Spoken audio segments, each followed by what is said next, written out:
aux prisonniers la délivrance, aux aveugles le recouvrement de la vue, pour renvoyer enfin libres les opprimés. Les opprimés, on a vu dans le premier message que opprimer veut dire briser, casser en morceaux.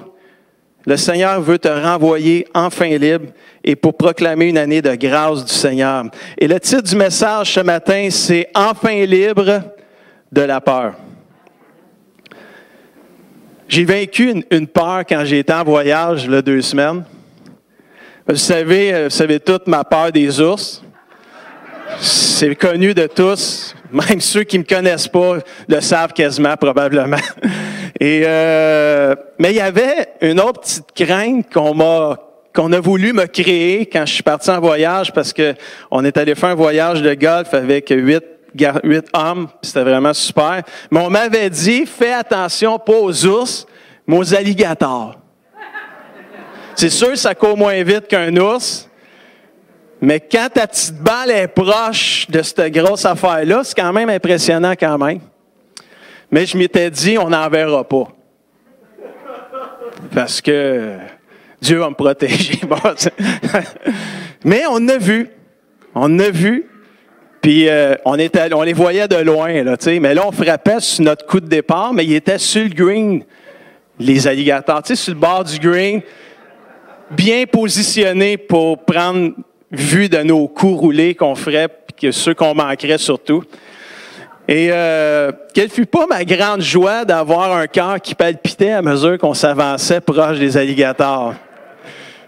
Puis je disais, Seigneur, non, c'est pas un ours, ça, c'est rien qu'un alligator. Et je m'approchais, puis j'aurais dû amener des photos, là, j'en ai là, dans mon cellulaire, puis j'ai pris des photos, puis j'étais plus proche que ça encore. Là. C'est comme entre moi et Patrick, il y avait l'alligator, puis je le posais, là. Puis je me suis dit, wow, normalement, j'aurais laissé les autres poser. Mais là, j'ai même osé faire plus. Je me suis dit, je vais mettre une balle proche, là. Puis j'ai dit au gars, posez-moi, puis faites ça vite quand même. Là. Puis je regardais pas l'alligator, je regardais le photographe, vraiment, là. Puis j'exagère un peu, juste pour dire que j'ai pu vaincre cette peur-là qu'on m'avait créée. Et finalement, un alligator, c'est comme un gros nounours, finalement, qui bouge pas. Puis dans le fond, eux autres, ils ont peur de nous autres. C'est ça qu'on m'avait dit. Mais tu sais, je le sais, je cours plus vite qu'un alligator. Là. Mais je nage pas plus vite qu'un alligator. Puis quand il y a quelqu'un qui a voulu cogner pour le réveiller, bien, il est parti dans l'eau. Fait, j'ai vu que c'est moi il avait peur de moi et non pas moi qui avait peur de lui. Mais ce matin, enfin libre de la peur. Sauver, guérir, délivrer, libérer, c'est la mission de Jésus sur terre quand il était là. Et cette même mission a été retransmise à ses disciples, à l'apôtre Paul et à chacun de nous, alors que Jésus a dit, vous allez faire les mêmes œuvres que j'ai faites, vous allez en faire même des plus grandes. Le cœur de Jésus n'a pas changé. Il est venu mourir sur une croix, revenir à la vie, monter au ciel pour que le monde entier puisse goûter à une vie enfin libre des blessures et des emprisonnements que l'ennemi de nos âmes, le diable, cherche tant à vouloir nous faire vivre. Et parmi ces emprisonnements-là, c'est la peur en est une. Plusieurs sont emprisonnés par la peur des autres. Ce qu'on appelle dans notre milieu religieux la peur des hommes. La peur des hommes, c'est pas juste les hommes au masculin, c'est la peur des autres, ça inclut tous les êtres humains. Et avec tout ce qui se passe présentement dans le monde, tout le terrorisme, la guerre avec l'État islamique, il n'est pas rare de voir des gens remplis de peur concernant leur vie et leur futur. Beaucoup même sont très apeurés. Là. On fait juste parler de réfugiés, des Syriens, puis on est déjà sur le gros nerf. On a peur, les gens ont peur, et c'est palpable, on peut la voir, on peut la lire, on peut la ressentir. Je crois que le message de ce matin tombe à point pour beaucoup de personnes, et la peur, les chrétiens ne sont pas exempts de la peur non plus. Si je descendais, comme je vais faire, là, et que je vous demanderais, c'est mon cobaye, c'est mon rayon de soleil. Il a peur de rien, Alex. Puis je lui demande, as-tu peur? Avec toutes les affaires terroristes, as-tu peur que... As-tu peur? Non. On savait qu'il aurait dit non. Là, il y a des gens qui ont peur que j'aille leur demander s'ils ont peur. Puis là, c'est facile à l'Église de dire « j'ai pas peur ». On s'entend? C'est facile. Mais en réalité, peut-être qu'à l'intérieur de nous, il y a peut-être une petite crainte, il y a une petite peur. Et la peur, c'est quelque chose qui est là, qui est présent. Puis combien de fois dans la Bible, Jésus a dit « n'aie pas peur ». Combien de fois de versets c'est écrit « n'aie pas peur, sois fort, courageux, n'aie pas peur, je suis avec toi, je te délaisserai pas, je t'abandonnerai pas ». Si c'est tellement écrit souvent, ça veut dire quoi ça? Ça veut dire que c'est possible que la peur soit présente souvent pour qu'on se le fasse dire « n'aie pas peur ». C'est la même chose que le nombre de versets où c'est écrit « pardonnez-vous les uns les autres, pardonnez-vous ». Si c'est écrit tellement souvent, c'est parce qu'on a plein d'occasions de pardonner. Ça veut dire que ça se peut que quelqu'un nous blesse pour pouvoir vivre le pardon. Ça se peut qu'on blesse quelqu'un pour pouvoir vivre le pardon. La Bible dit dans le Proverbe, chapitre 29, verset 25, « Celui qui a peur des autres est pris dans un piège. » Oh! Mais celui qui met sa confiance dans le Seigneur est en sécurité, enfin libre. Mais si tu as peur des autres, tu n'es pas libre. Tu es pris. Pris dans un piège. Puis des fois, on est chrétien, puis on pense que la peur ne nous atteint pas, puis on est peut-être pris par la peur des autres, puis on ne le sait même pas. Ça, es-tu assez pris quand tu es pris comme ça? Tu es pris, puis tu ne le sais pas. Wow! La Bible dit, dans Luc 12, versets 4 et 5, « Je vous dis ceci, à vous, mes amis, disait Jésus, n'ayez pas peur des gens qui tuent le corps. » C'est assez d'actualité quand même, ça, aujourd'hui. Hein? Les gens qui tuent tout le monde. Là. Comme on a vu dernièrement, le 13 novembre, à Paris, là, quelqu'un qui arrive et il fait sauter plein de personnes. Là, n'ayez pas peur des gens qui tuent le corps. Puis qui, après, ne peuvent rien faire de plus. Ton corps n'est plus là, mais ils n'ont pas tué ton âme. Là. Ils ont tué ton corps, mais ils n'ont pas tué ton âme. N'ayez pas peur des gens qui tuent le corps. Ouais, mais de qui? C'est qui d'abord? On va avoir peur de qui, là? Qui devez-vous respecter? Dit la Bible. Jésus dit, moi vous le dire, c'est qui vous devez craindre et qui vous devez respecter. Celui que vous devez respecter avec confiance, c'est Dieu. Lui, il a le pouvoir de vous jeter dans le lieu de souffrance qui est l'enfer après votre mort. Oui, je vous le dis, c'est lui que vous devez craindre ou respecter avec confiance. La peur des autres, c'est un des pièges numéro 1 du diable pour emprisonner les chrétiens. La peur des autres peut t'empêcher d'être propulsé dans ta destinée. Ouais, mais j'ai peur. On a juste fait une soirée de témoignage la semaine passée, dimanche soir. Il y a des gens qui ne sont même pas venus témoigner parce qu'ils avaient peur, ils étaient gênés, ils étaient timides. Savez-vous quoi? Je ne veux pas qu'on se sente coupable de ça. Là. Mais quand on vient témoigner quelque chose que Dieu a fait, on inspire les autres. Si la peur t'empêche de témoigner, de raconter la bonne nouvelle, il y a une bénédiction qui est privée à quelque part. On est prisonnier, on n'est pas enfin libre. Quand on est capable de prendre le micro et de dire ce que le Seigneur a fait pour nous autres, on peut dire on est enfin libre. Frères et sœurs, recherchez à être libérés de la timidité. Recherchez à être libérés de la peur de ce que les autres vont penser si vous racontez un bienfait que Dieu a fait pour vous. Ça va libérer les autres, puis ça va vous libérer aussi. Tu peux être pris par la peur des autres sans même le savoir. Quand on a peur des autres, on est pris dans un piège, on est emprisonné, on est comme un prisonnier. Mais l'onction de Jésus est encore, de l'Esprit qui était sur Jésus, est encore disponible aujourd'hui pour délivrer les prisonniers, comme on a lu tantôt. Alléluia. Si nous devons avoir peur d'une personne, c'est de Dieu. Ce que la Bible appelle la crainte de Dieu, ce qu'on dit souvent, nous, dans notre milieu chrétien, on va souvent dire, il faut avoir la crainte de Dieu, on a perdu la crainte de Dieu, la crainte de Dieu, la crainte de Dieu. Et tu nous fais peur avec la crainte de Dieu. On la saisit pas, on la comprend pas, la crainte de Dieu nécessairement, mais dans une définition plus simplifiée, la crainte de Dieu veut simplement dire respecter Dieu avec confiance. Être capable de respecter Dieu avec une pleine confiance. Si tu es un enfant de Dieu, tu n'as pas à vivre dans la peur des autres. Quelqu'un dit Amen ce matin. Non plus esclave de la peur, car je suis un enfant de Dieu. Alléluia. La peur nous emprisonne aux autres. Regardez dans Jean 12, verset 42, nos amis pharisiens Les religieux de l'époque de Jésus, checkez bien ça, comment c'est. Tu peux être emprisonné aux autres par la peur.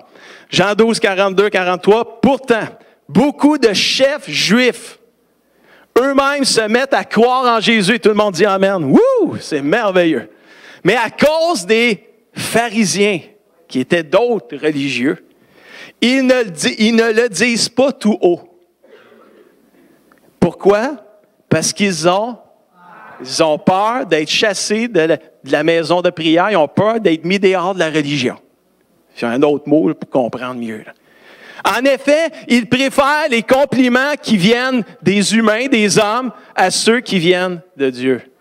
La peur nous emprisonne aux autres. La peur de ce que les autres vont dire.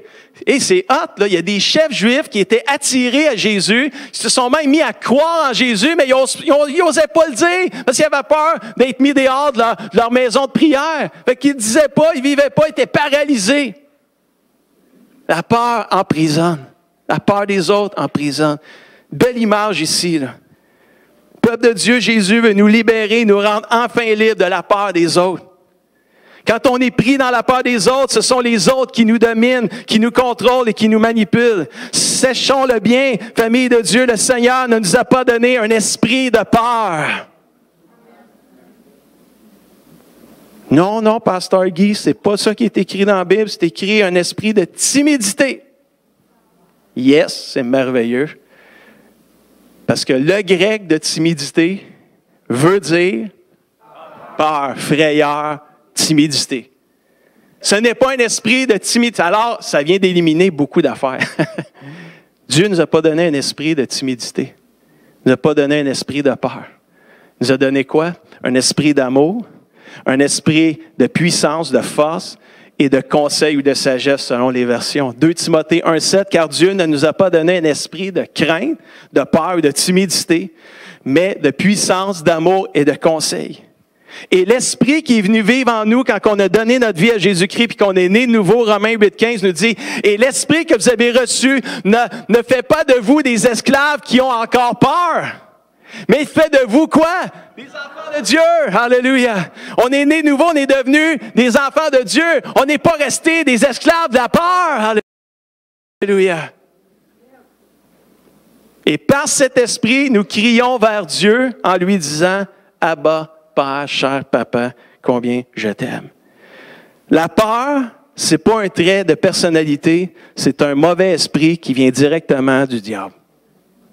Oh, Pasteur Guy, c'est grosse déclaration ce matin. Bien, si Dieu ne nous a pas donné un esprit de peur, là, c'est qui l'a donné? Je ne sais pas, là. C'est Dieu ou le diable. Il y a 2 royaumes. Le royaume du mal, le royaume du bien. Le royaume du Seigneur, le royaume du diable. Le royaume de la lumière, le royaume des ténèbres. Puis, la Bible dit, Dieu ne nous a pas donné un esprit de peur. C'est un esprit, la peur. Là. Si moi, je comprends ce que je comprends, c'est ça que je comprends.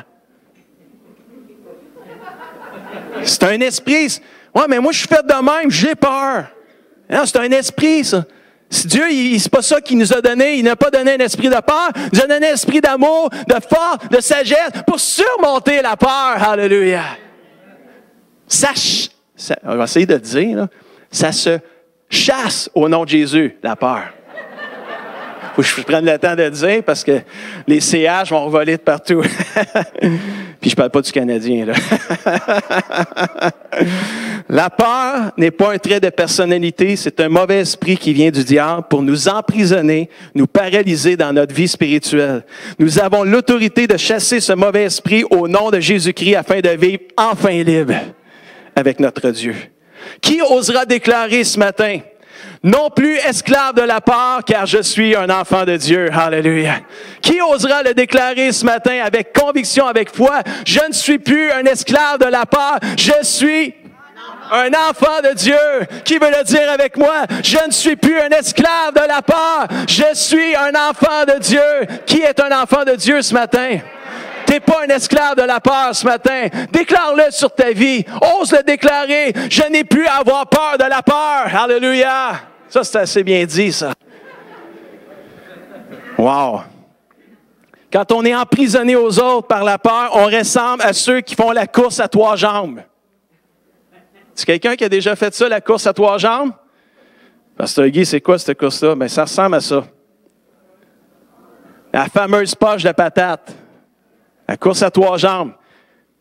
Ta jambe ici, ta jambe là, que tu attaches avec une poche de patate avec un autre qui fait juste une jambe, puis là, tu as l'autre jambe de l'autre là, qui est avec toi. Puis là, vous vous prenez par les épaules, puis vous courez. On ressemble à ça quand on est pris par la peur. Tu as beau dire que tu es un athlète puis tu cours vite, mais moi, je peux te garantir que tu seras ralenti avec quelqu'un attaché à ta jambe. Tu ne pourras pas aller aussi vite. Parce que la coordination, c'est pas évident. L'autre va avancer, toi, tu comprends-tu, tu vas planter, c'est pas long. Ça peut ressembler aussi à une autre image où on t'attache avec de la corde, là, ou ça, là, du linge. Ça ne fait pas de différence combien bon tu te crois, mais attaché à quelqu'un, tu seras ralenti. Dans le spirituel, c'est pareil. Ne te prends pas pour meilleur que tu es. Que celui qui se croit debout prenne garde de tomber, nous dit Corinthiens. C'est difficile de courir en étant attaché à une autre personne, même en marchant, c'est difficile. Tout cela pour dire que la peur nous emprisonne aux autres, frères et sœurs. Sans qu'on le réalise, elle nous paralyse vraiment. Mais pire encore, la peur, elle nous éloigne de Dieu. Le meilleur exemple, il y en a plein de bons exemples, mais un des bons exemples, c'est sûrement celui de l'apôtre Pierre, qui a renié Jésus 3 fois. La peur des autres nous éloigne de Dieu. Et Pierre l'a très bien vécu. Comment réagir devant le terrorisme que l'on vit dans notre monde? Honnêtement, là, il faut être honnête, ça fait peur, là. Je ne veux pas vous faire peur un matin. Mais c'est vrai que le premier réflexe, ça peut être un réflexe de peur. On va réfugier 25 000 Syriens. C'est quoi qu'on entend partout? La peur. Lisez les journaux, c'est ça, lisez l'Internet. Les réactions, c'est des réactions de crainte, de peur. Même nous, on va en recevoir à Saint-Hyacinthe. Oh, là, la peur tout d'un coup.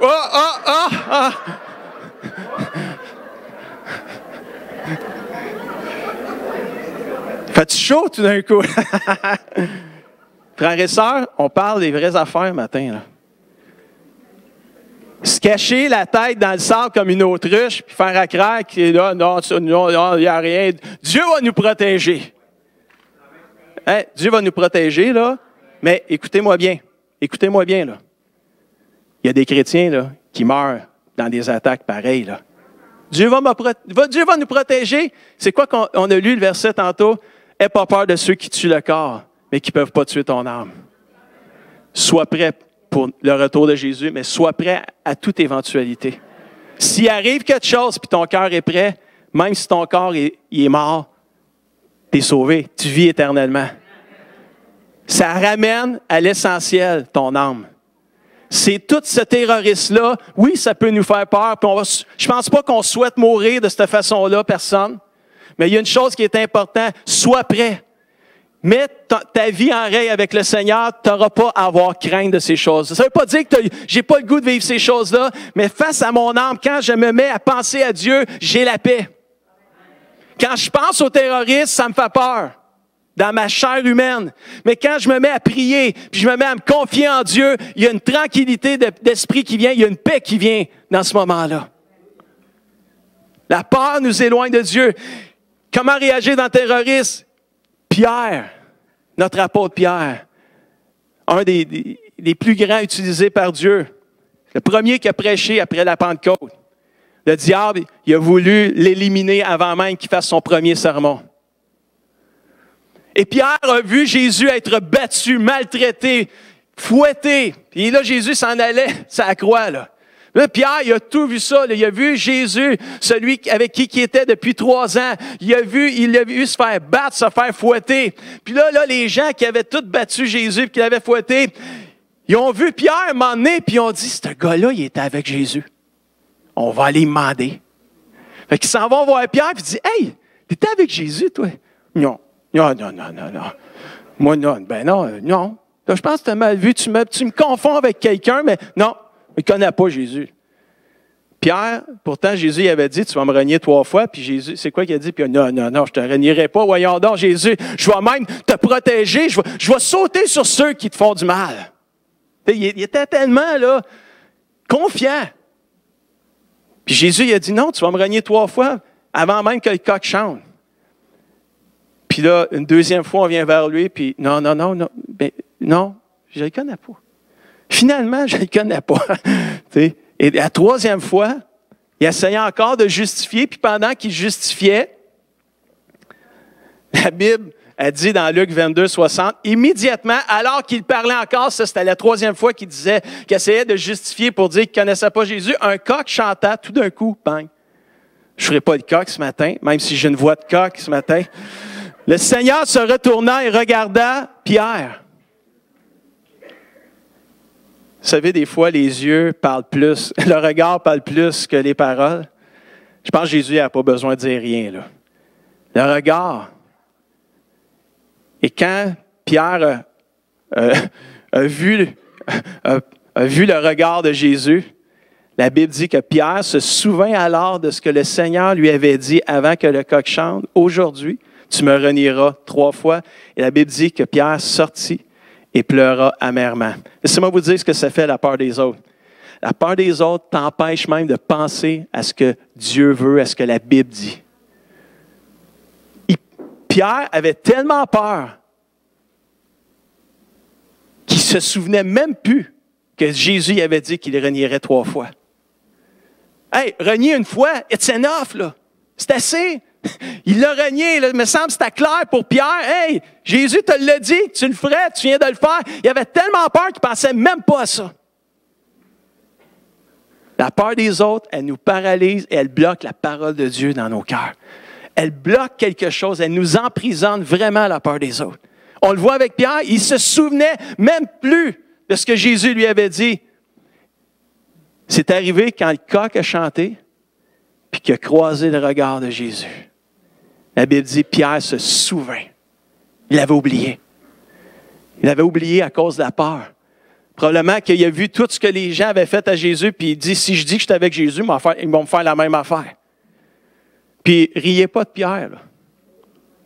Personne. Parce que peut-être que nous autres aussi, ça serait quelque chose. On s'entend? Moi, je veux juste vous faire voir une chose. La peur des autres nous éloigne de Dieu, nous éloigne de sa parole, nous bloque l'accès quasiment.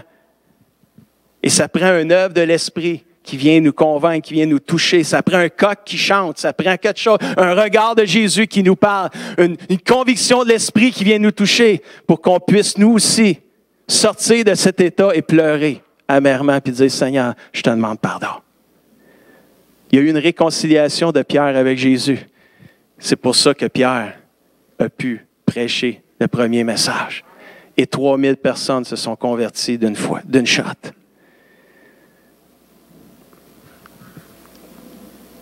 Toujours le premier à parler. Pierre n'avait pas la langue dans sa poche. Plusieurs le connaissent pour ceux qui connaissent leur Bible. Celui qui avait promis de protéger Jésus et que jamais il le renierait a tombé 3 fois. Il n'a pas tenu parole, il pleura amèrement. Le diable a choisi un piège pour faire tomber l'apôtre Pierre. Ce piège était la peur des autres, la peur des hommes. Personne n'est immunisé contre ce mauvais esprit-là, cher ami. Mais la bonne nouvelle aujourd'hui, c'est que même si Pierre s'est éloigné de Dieu, Dieu ne s'est pas éloigné de lui. Même chose pour toi, si tu te rends compte aujourd'hui que tu t'es éloigné de Dieu, sache que lui ne s'est pas éloigné de toi et que tu peux revenir à lui. Ce n'est juste ça qu'il attend. Reviens à Jésus ce matin. Reviens à lui. Lui, il ne s'est pas éloigné, c'est toi qui s'est éloigné. Et si tu t'en rends compte ce matin, écrase-toi pas, relève-toi, puis cours vers lui. Il t'attend. Alléluia. As-tu peur de revenir à Dieu? As-tu peur qu'il ne te pardonnera pas? As-tu peur qu'il ne t'aimera plus comme avant? Je m'adresse à toi qui écoutes ce message-là par écran aujourd'hui, par Internet. Je ne sais pas, tu es peut-être quelqu'un qui a quitté les églises, mais que là, dans ton salon, tu écoutes les messages sur Internet et là, ça donne que tu écoutes ce message-là.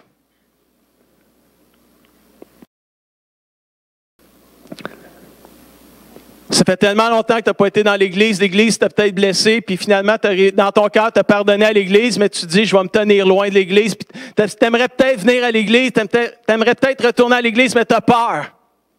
Tu as peur de la réaction des autres. Est-ce qu'ils vont t'accueillir? Là, je parle à vous autres. Je suis rendu à vous autres. Chers amis, peuple de Dieu, mes frères et mes sœurs, est-ce que on crée la peur envers les gens qui aimeraient rentrer dans l'Église, puis ça fait longtemps qu'ils ne sont pas venus, puis qui aimeraient revenir? Est-ce qu'on peut être cette Église remplie d'amour pour briser cette peur-là et accueillir à nouveau ces gens-là, pareil comme s'ils n'avaient jamais quitté? À toi qui as peut-être peur de la réaction des gens pour retourner dans une Église, surmonte cette peur-là et retourne à l'Église dans la famille de Dieu. Brise cette peur-là. À nous, peuple de Dieu, soyons des gens qui vont accueillir ces gens-là, qui vont revenir dans la maison du Seigneur. Donnons-leur un hug pareil comme s'ils n'avaient jamais quitté. C'est ça l'Église du Seigneur Jésus-Christ. Le diable, c'est ça qui veut garder les gens dans la peur. La peur des autres nous emprisonne, nous éloigne de Dieu, nous prive des bénédictions de Dieu. Il est temps pour le peuple de Dieu de dire, non plus esclave de la peur, car je suis un enfant de Dieu. Alléluia. Wow! As-tu peur de revenir à Dieu? Peur qu'il ne te pardonnera pas, peur qu'il ne t'aimera plus comme avant. C'est mal connaître le Dieu que je sers, le Dieu de gloire, le Dieu d'amour, le Dieu vivant, le Dieu tout-puissant a dit ceci, je ne te délaisserai pas, je ne t'abandonnerai pas. Crois-le parce que c'est vrai. Alléluia. La peur nous emprisonne aux autres. La peur nous éloigne de Dieu. Et dernièrement, ce matin, la peur emprisonne les autres aussi, par notre propre peur. C'est normal, quelqu'un qui est emprisonné emprisonne. Quand tu es pris, tu es lié, tu ne peux pas donner la liberté, tu es pris, fait que tu donnes ce que tu as. Tu donnes tes liens. Tu lies les gens. Jean 7, 12 nous dit ceci. Comme ils avaient tous peur des autorités juives, personne n'osait dire franchement ce qu'ils pensaient de Jésus. La peur, hein, c'est quelque chose de présent. Hein? La peur des autorités. J'espère qu'en tant que pasteur, je ne vous fais pas peur.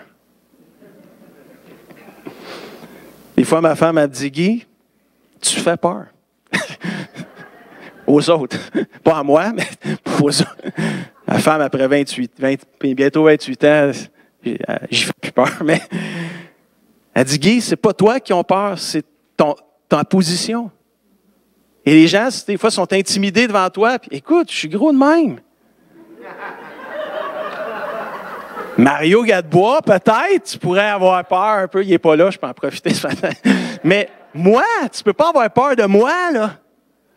Mais c'est pas moi, c'est le rôle que je joue. Alors, moi-même, j'ai moi-même à faire en sorte de créer un climat de confiance, d'amour, pour pas que vous soyez intimidés par qui je suis comme pasteur.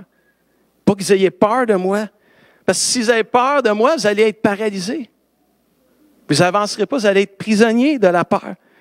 Mais Jésus, il veut renvoyer enfin libres les prisonniers de la peur ce matin.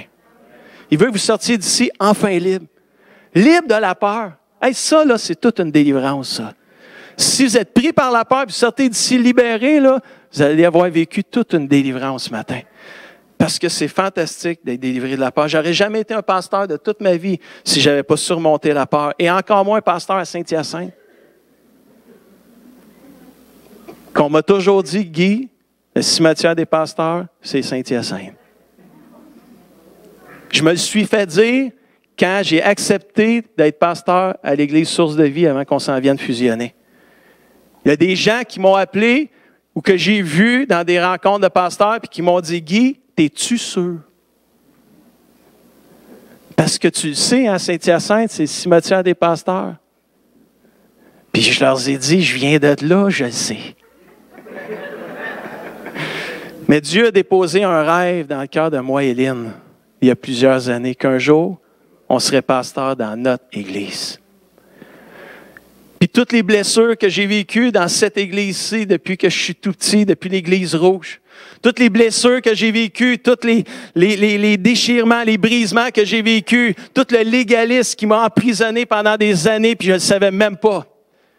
Quand j'en ai été libéré, quand j'ai tombé pasteur en 98 au Nouveau-Brunswick, puis que le Seigneur m'a libéré de ce légaliste-là, il m'a dit, tu vas retourner m'emmener dans ta propre ville natale, dans ton église natale où tu as dit oui à Jésus, puis tu vas pouvoir venir apporter la guérison, la libération à mon peuple, à Saint-Hyacinthe, des blessures du passé, du rejet du passé.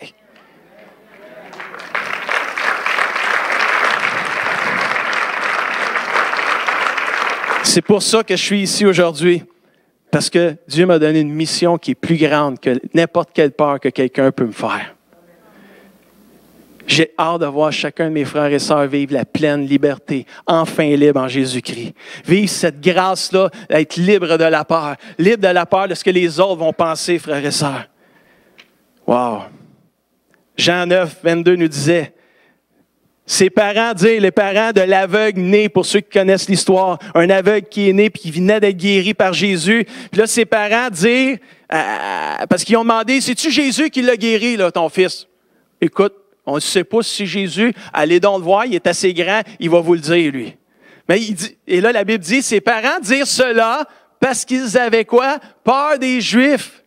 Car déjà, les Juifs s'étaient mis d'accord, si quelqu'un reconnaît en lui le Christ, celui qui venait de guérir l'aveugle, si les gens disent que c'est vraiment Jésus qui l'a guéri, il va être exclu de la religion. Fait que la peur encore. Ils ont pas osé dire que c'était Jésus, les parents de l'aveugle. Ils ont pas osé le dire, ils ont dit, allez le voir, il est assez grand, il va vous le dire. Lui. La peur, c'est ça que la Bible dit. Jean 19, verset 38, Joseph d'Arimathée a demandé à Pilate l'autorisation d'emporter le corps de Jésus après que Jésus était mort. Et Joseph était un disciple de Jésus, mais en cachette. Tu sais, en cachette. Pourquoi qu'il le faisait en cachette? Parce qu'il avait peur des autorités juives. La boyenne de peur nous paralyse, nous empêche de vraiment vivre une pleine liberté. Vit en cachette. Il est en cachette, là. Imagine-toi. Jean 20, 19. Ce même dimanche, dans la soirée, là, c'est les disciples, nos apôtres, là, les Pierre, Jean, Jacques, etc., étaient dans une maison après que Jésus était ressuscité.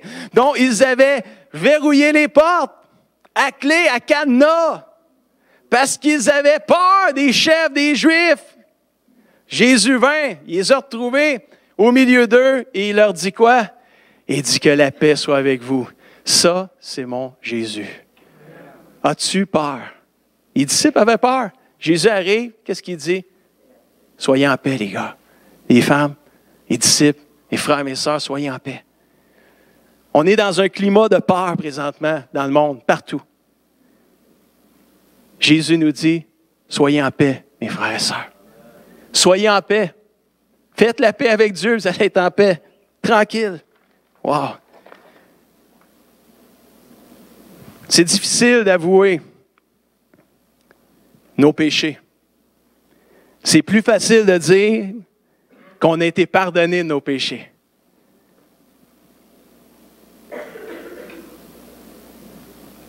C'est dur de dire qu'on est pris par la peur. Mais un coup, tu es libéré, c'est facile de dire « je suis délivré de la peur ». Mais moi, j'aimerais vous dire que tu ne seras jamais pardonné si tu n'avoues pas ton péché. Puis tu ne seras jamais libéré de la peur si tu ne reconnais pas que tu es pris par la peur.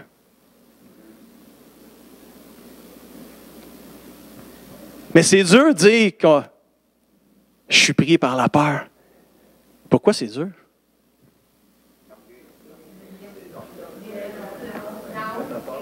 Mais c'est parce qu'on a peur de ce que les autres vont dire. C'est la définition de l'orgueil. Oui, c'est de l'orgueil. Tu as peur de ce que les autres vont dire? Fait que tu le dis pas.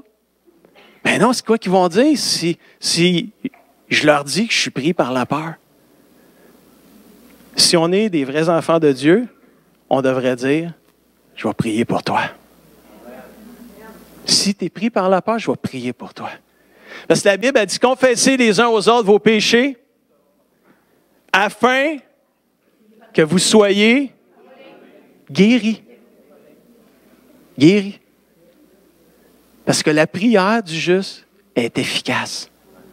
C'est qui le juste? C'est moi puis toi qui a péché, qui a avoué son péché, qui a été pardonné, qui a été rendu juste par le sang de Jésus. Là, tu vas aller prier avec quelqu'un qui vient te dire qu'il est pris par la peur. Tu ne le jugeras pas. Toi-même, tu viens d'être guéri. Tu vas prier pour lui pour qu'il ait la même guérison que toi, tu viens d'avoir.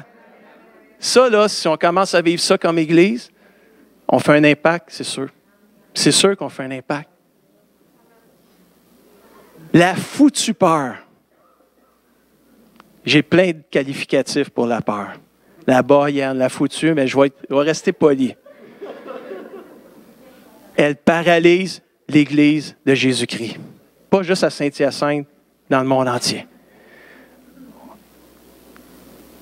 Moi, ce matin, frères et sœurs, je vais vous donner, pas un truc, là, mais je vais vous donner la recette pour surmonter la peur.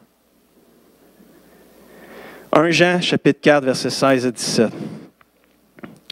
Peut-être inviter Dan, les deux guitares, Dan et Raymond, Pat, puis Nancy.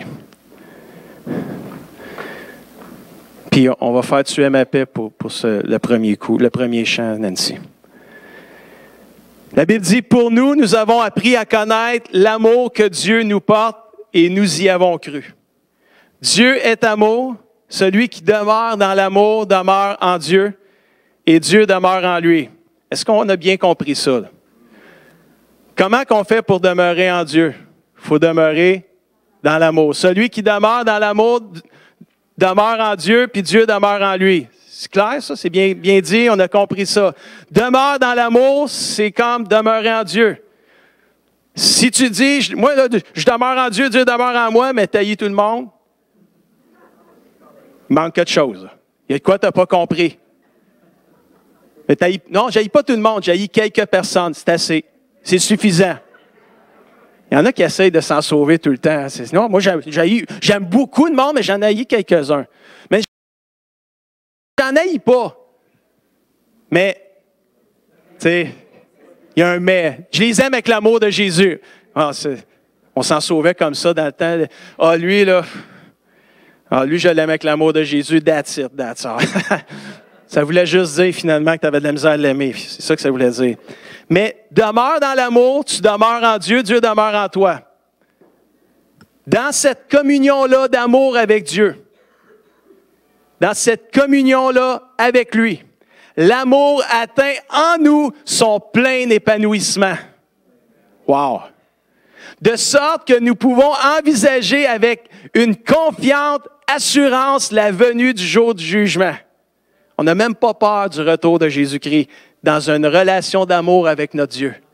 Au contraire, on grandit avec une assurance, une paix dans notre cœur, que peu importe ce qui va arriver, que Jésus revienne, que le jugement arrive, qu'on se fasse tous sauter par un malade qui fait une bombe là, en plein milieu de la place. On n'a pas peur. Pourquoi? Parce qu'on a une relation d'intimité, d'amour avec notre Dieu. Dieu demeure en nous et nous demeurons en lui avec cet amour-là. En effet, nous vivons dans ce monde comme le Christ y a vécu lui-même dans l'amour. Mais ce n'est pas fini. Dans un véritable amour, verset 18, il n'y a pas de place pour la peur. Yes. Vous devriez faire ça avec moi. Là. Dans un véritable amour, il n'y a pas de place pour la crainte. Wow. Ça, là, c'est fort. Car l'amour vrai chasse toute trace de peur. Moi, là, c'est ma vision d'église. Church of Love. L'église d'amour. L'église VIP. Vraie. Et toutes les I, les P qui viennent avec. Wow! Inébranlable. Puissante dans l'amour.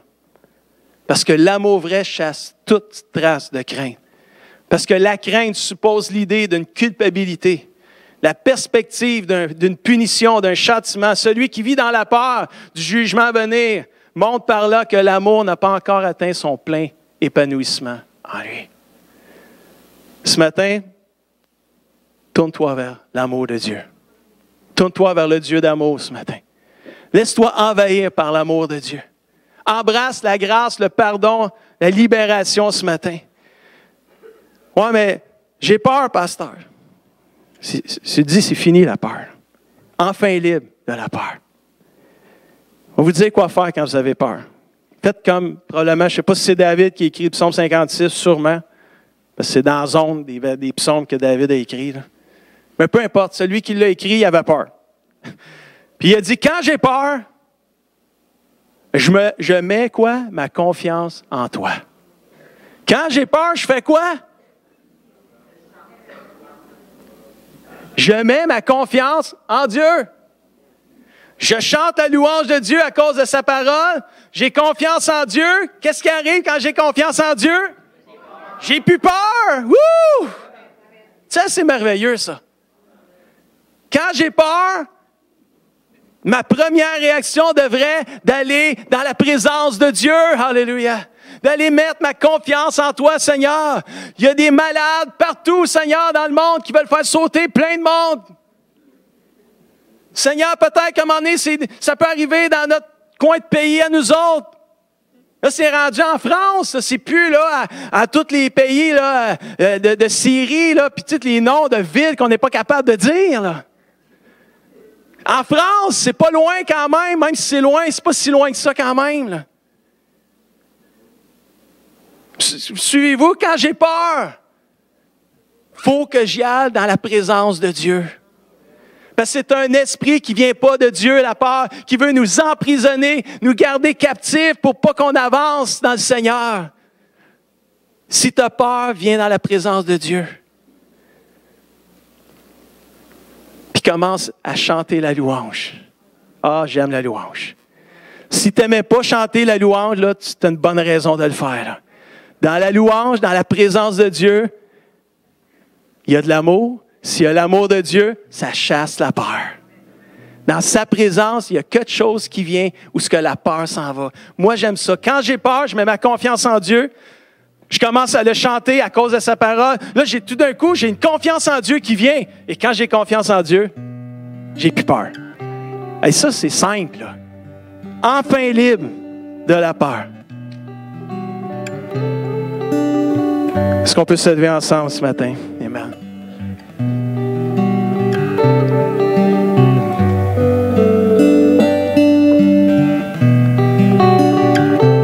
Ce matin, on va chanter « Tu es ma paix ». On va commencer ça. Peut-être tantôt, on va chanter « Brise les chaînes » dans le nom de Jésus aussi. Ce matin, je veux prier avec les gens. Je veux qu'on sorte d'ici libre, enfin libre, de toute peur, de toute crainte. Oh, j'ai peur d'aller en avant. C'est le temps de venir.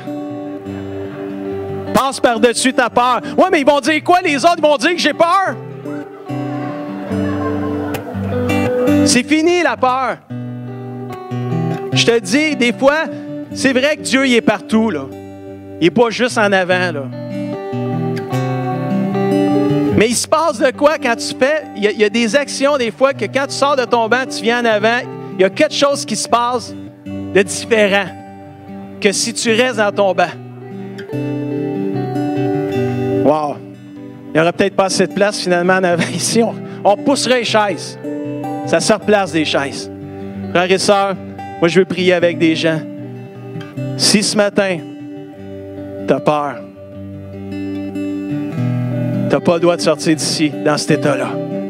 Pas avec Jésus.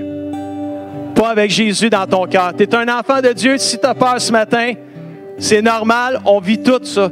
On fait tout face à la peur. On doit apprendre à mettre notre confiance en Dieu, frères et sœurs. Alors, pendant qu'on va chanter « Tu es ma paix », je vous invite à sortir de votre banc. On va prier ensemble. J'invite l'équipe de Premier Contact, les anciens, les pasteurs, venez m'appuyer dans la prière, prier les uns pour les autres ce matin. C'est un jour de délivrance ce matin. Si tu as peur de parler en public, d'annoncer la bonne nouvelle, viens en avant. Si tu es gêné, tu es timide, sors de ton banc, viens chercher ta victoire ce matin, parce que c'est un esprit de force, d'amour et de sagesse que Dieu te donne ce matin. Alléluia. Frères et sœurs, ne soyons pas gênés, n'ayons pas peur ce matin. Prenons notre courage ce matin et disons, Seigneur, enfin libre ce matin. Renvoie-moi enfin libre ce matin. On peut s'avancer alors que plusieurs avancent ce matin. Merci Seigneur. Tu es ma paix. Tu es ma paix, Seigneur Jésus. Merci Seigneur. Commençons à prier partout dans ce lieu ce matin. Quand les flots veulent lui Jésus guérit, Jésus libère son peuple ce matin. Jésus libère ce matin. Au nom de Jésus, reçois ce matin. Alléluia. Dans la tempête, Glory, glory, Lord. Tu es ma paix, Seigneur. Oh, alléluia. Non plus esclave de la peur. Je suis un enfant de Dieu ce matin.